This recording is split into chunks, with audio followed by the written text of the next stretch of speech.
Hello students, so this is our second class of class 10 physics,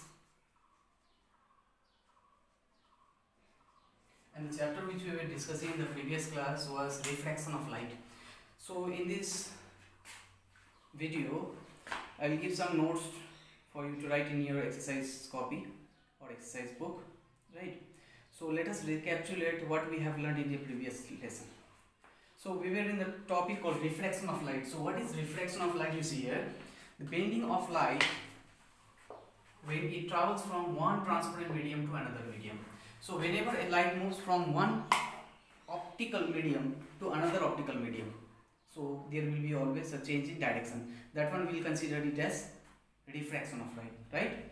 So there can be of three conditions. There can be of three conditions like, if a ray of light is moving from rarer to denser medium, it will move towards the normal. If a ray of light is moving from denser medium to rarer medium, it will move away from the normal. And if a ray of light is moving from a rarer to denser perpendicularly, then there won't be any change in direction of light. So let's see in a diagram. So if I consider this one as to be as x, y as interface which is separating rarer medium and denser medium, right? This is vacuum or air or vacuum, and this is water, right? Two different medium. Now light is moving from rarer to denser. This is the incident light, and if we draw a normal here, this is the normal, the ray of light will move towards the normal. So AB is the incident ray and BD is the refracted ray, right? AB is incident ray and BD equals to refracted ray, and N and S is the normal. So you see, the ray of light is moving towards the normal. In the same way, if a ray of light, if it is moving from denser to rarer, again this is XY, the interface separating two optical media, that is air and water. Now light is moving from denser to rarer. If we draw a normal here, that is N and S, the ray of light will move away from the normal, right? AB is the incident ray and BD is the refracted ray. So here you see angle of incidence and this angle of refraction. Here angle of refraction is greater than angle of incidence when light is moving from denser to rarer. Similarly, when light is moving from rarer to denser, this was angle I and this is angle R, that is angle of refraction. Angle of I is always greater than angle of refraction. And the third condition says that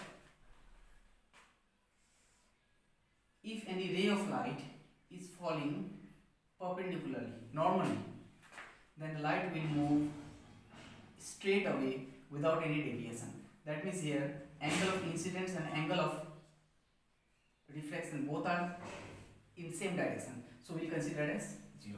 Okay, so when there won't be any deviation, if a light is falling normally to a surface and it is moving straight without any deviation.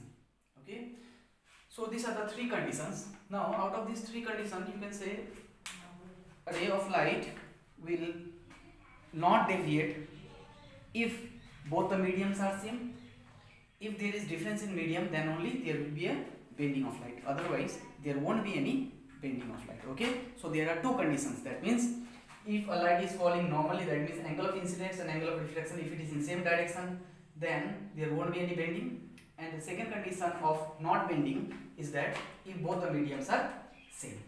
Okay, so you will pause the video and you will just note down in your exercise book. So what are the causes of refraction? So why there is a bending of light when the light travels from rarer to denser medium or from denser medium to rarer medium? So the main cause is that the medium is getting changed. Due to change in medium, the speed of light changes. When it moves from rarer to denser, the speed of light decreases or it slows down. But same as when ray of light is moving from denser to rarer medium, the speed of light increases. Due to increase or decrease in speed of light, there is change in wavelength of light.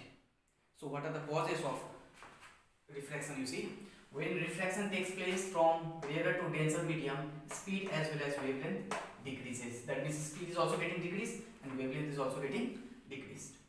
But frequency to be as fundamental quantity or fundamental quantity of a wave, that remains same. The frequency does not get changed. But what gets changed? The wavelength and speed. Air is optically rarer and as compared to other medium. That means as compared to other medium, whether it be water, whether it be glass, or whether it be any other medium, the air is considered to be as less optically denser. Okay, so speed of light in air is faster as compared to the other mediums. So there are some laws of refraction. So first law says that the incident ray, the refracted ray and normal at the point of incidence all lie in the same plane. And second law says that the sine of angle of incidence to that of sine of angle of refraction is always constant. So second law is also considered as Snell's law. It is after the name of a scientist called Wilbrod Snellius. Okay, so these all things we have been discussed in a previous class.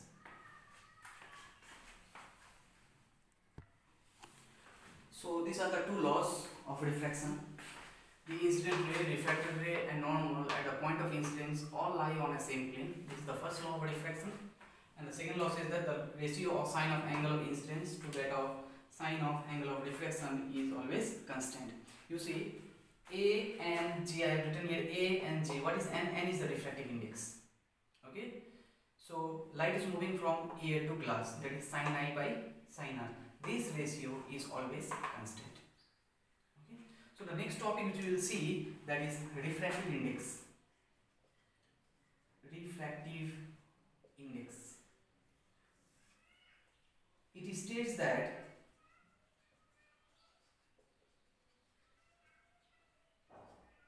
the ratio of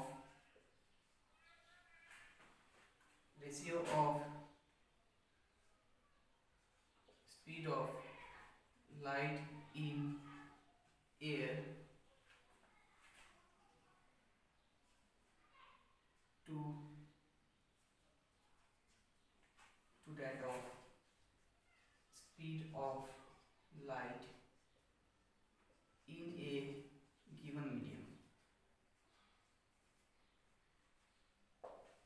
Okay, so it is represented by n, or it is also represented by nu, which is equals to v1 by v2. What is v1 here? Velocity of light in air and to that of velocity of light in a given medium.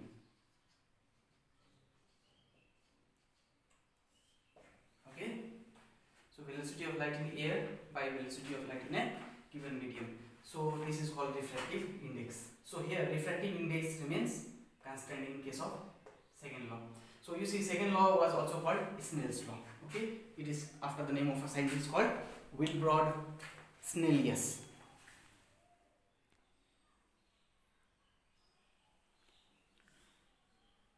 So you will pause your video and you will just note down, okay, in your exercise book. So the factors affecting the refractive index. So there are three factors which affect the refractive index of a given medium. So let's discuss what are the factors which affect the refractive index. So first factor is the nature of the medium. Second one, color of the wavelength, and third one, temperature.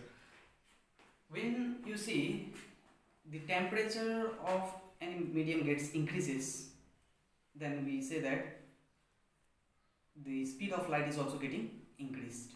So speed of light depends upon temperature. Increasing temperature increases the speed of light, and once the speed of light is getting increased, that refractive index of a medium is decreased. So here we say that it depends upon temperature.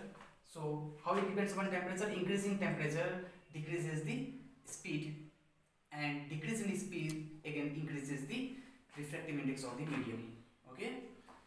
Second one, we see color of the wavelength. So a white light has 7 different colors. We know the spectrum, it has Vibgyor, that is 7 different colors, that is V, I, B, G, Y, O, R. So as a white light is comprising 7 different colors, so these 7 colors has different speed in a given medium.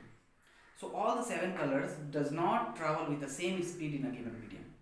So this is the reason that the light which travels with less wavelength, it will cover with less speed, or the light which has highest wavelength, then it will move with very high speed.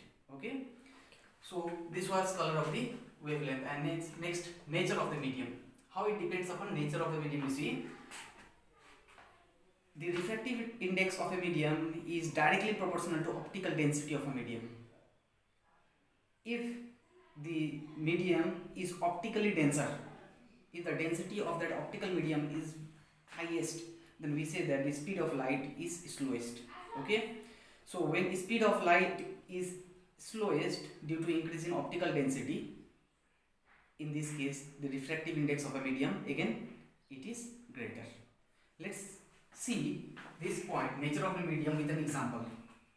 We know the speed of light in air is 3 into 10 to the power 8 meter per second, and the refractive index is 1. Same light in glass, it is 2 into 10 to the power 8 meter per second. As the speed of light in glass is 2 into 10 to the power 8 meter per second, so refractive index is 1.5. Did you notice here? That means if the speed of light is maximum, refractive index will be less, and speed of light is less, then refractive index will be more. So that's why refractive index of a medium depends upon optical density of a medium. I repeat, if optical density of a medium is greater, then refractive index of a medium will be greater due to decrease in speed. Okay. So these are the 3 factors on which the refractive index of a medium depends. So these are the notes you will be writing in your notebook. Okay. So you will be writing the factors affecting the refractive index of a medium, nature of the medium, and how it depends upon the color or wavelength of a light, and next how it depends upon the temperature. Okay. So you will make it as a note.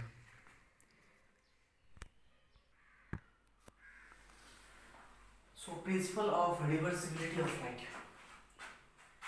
You see, when light is moving from air to any other medium, let us consider glass here. So light is moving from air to glass, right? So we know when light is moving from air to glass, it will always bend towards the normal. So it has bent towards the normal. If I consider here angle of incidence as I and angle of refraction to be as R, so here angle of incidence is always greater than angle of refraction. Okay.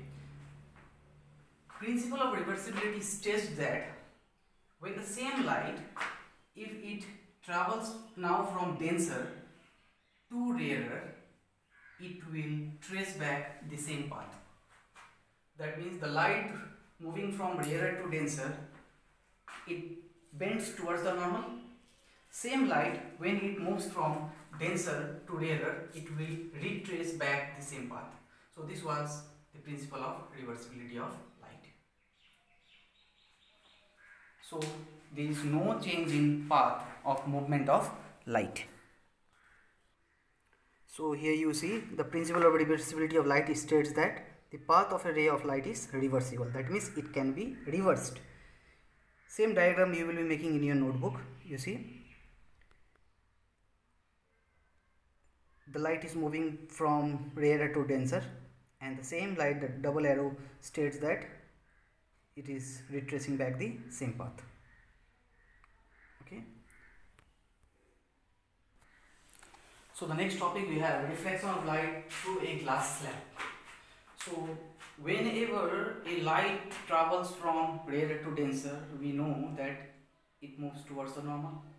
The same light, when it moves from denser to rarer, it moves away from the normal. The same thing we'll see that when a ray of light is passing through a rectangular glass slab. So this is the glass slab. PQRS is the glass slab. AB is the incident ray. It is falling on the glass slab, where N and S is the normal. So as the ray of light is moving from rarer to denser, it will move towards the normal.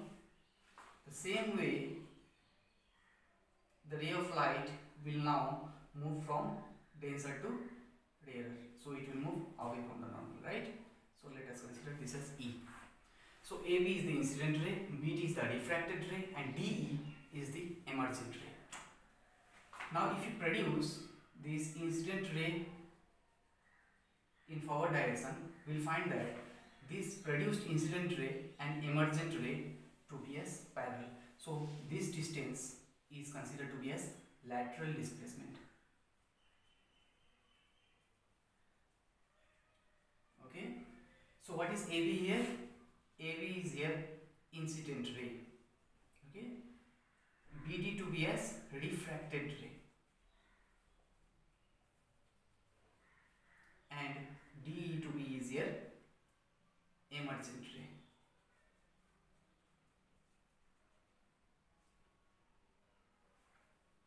So what conclusion we can derive from here? The angle of incidence will be always equal to the angle of emergence. Okay. So angle of incidence will always be equal to angle of emergence, and there will be a perpendicular distance between the emergent ray and the incident ray. So you see here, when I say the incident ray, AB is the incident ray, but if you remove the glass slab, so this is the original path or the movement of the incident ray. So the produced incident ray and the emergent ray, the distance, perpendicular distance or equidistance, is said to be as lateral displacement. Okay. So angle of I is always equal to angle of E in case of movement of light through a rectangular block. So we'll see now what are the factors upon which the lateral displacement of a light depends. So here lateral displacement, from the diagram we see RS is the lateral displacement, that is the equidistance, the perpendicular or shortest distance between incident ray and emergent ray, the lateral displacement.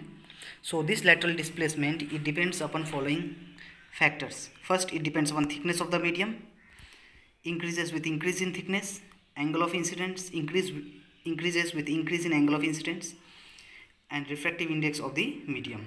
So if the refractive index of a medium gets increased, so lateral displacement will always be increased. Also it depends upon wavelength of light. Wavelength, like if it decrease in wavelength, the refractive index will be increasing, that is increases with decrease in wavelength.